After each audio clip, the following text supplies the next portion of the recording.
Hey Super Crew, this is DC-san coming back to you. Minasan konnichiwa, DC-san desu. I'm about to do the recap for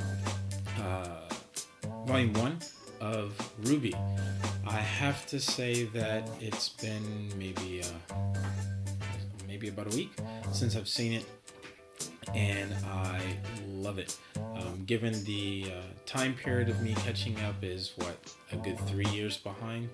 Was it 3? About 3 years. But I'm enjoying watching how the characters are slowly starting to develop over the initial volume itself, how they're being introduced, so on and so forth. The opening theme song I like.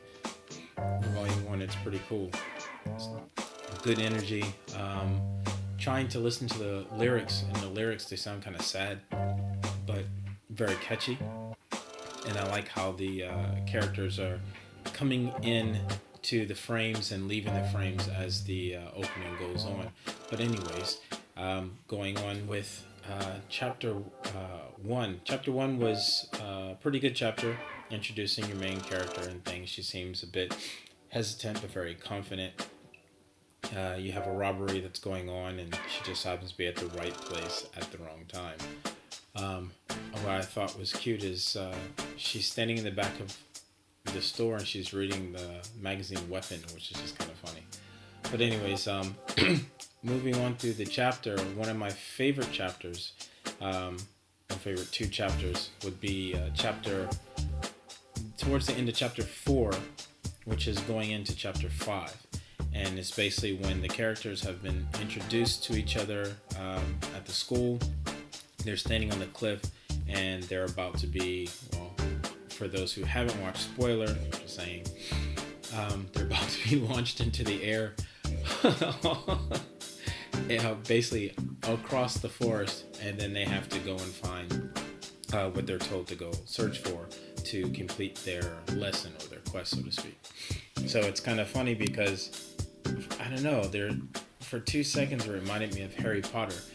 Hear me out, I know they're not the same, but as far as the Harry Potter reference, for those who have watched the movies, when they end up touching, boot, and they're spinning out of control and end up, teleporting somewhere else, watching how some of the characters are landing or how they react upon landing just kind of made me think about that, because Jean basically gets propelled way across the forest because he's talking too much and doesn't know how to land.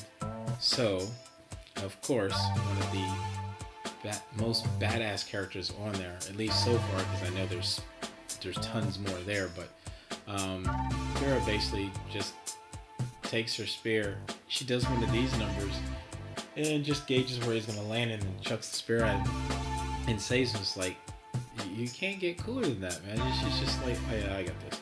And then she apologizes to him. It's just funny. She reminds me of Wonder Woman. I'm sorry. I just have to say, she reminds me of Wonder Woman for the simple fact of her appearance and her fighting style. It's just badass. She's that confident Amazon, pretty much, and you can't beat that. Anyways, going through the chapter and looking at chapter 5, the fight scenes and things it's both comical and badass at the same time. Somehow Rooster Teeth has found a way to find a pretty much perfect balance of the two. So, good on you. I'm enjoying it. So I got chapter 5 open here just because I like the initial opening for when they're landing, so to speak. It's just really funny. It's like, that's some random stuff, but the way that RWBY lands is awesome. Actually, all their landings are pretty sweet. So yes, I'm fast forwarding to the part where they're actually making their landing. Now Weiss is making her landing using her power. Nora, she's cool. She's just funny. I was like, yeah, she's always like ginky. But one of my favorites, Yang. Right now, Yang is just enjoying herself flying over the forest with her sunglasses on. Bouncing off trees. And then here comes another one of my favorites. Yeah, Pyrrha. She sees where John's about to land, readies that spear, gauges it, and then chucks. It's like, who thinks of that? Oh man, that's funny. Thank you. Sorry. That's funny. So basically, upon landing, they have the first person they lock eyes with is their teammate for the next 4 years. So I think it's cute that you got Ruby running through the forest right now, trying to find her sister because, of course, she wants to be with her sister. She trusts her. Her sister's got some mad skills. And then her breaking everybody down. It's like, Blake, she reads a lot, but she's not really warm and friendly. Oh, what am I going to do? And it's funny because I'm sitting there watching, it's like, wait, no, they're not going to do it, are they? And then, of course, Weiss. Because they're like polar opposites.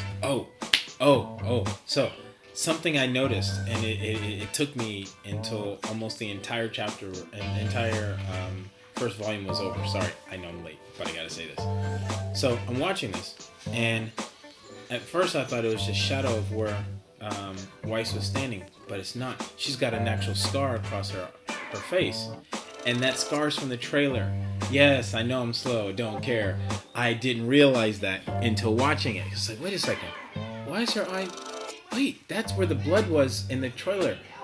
It's like, oh man, that's rough. So hopefully there'll be more backstory as to why and how that actually happened, so on and so forth. But I'm enjoying it so far.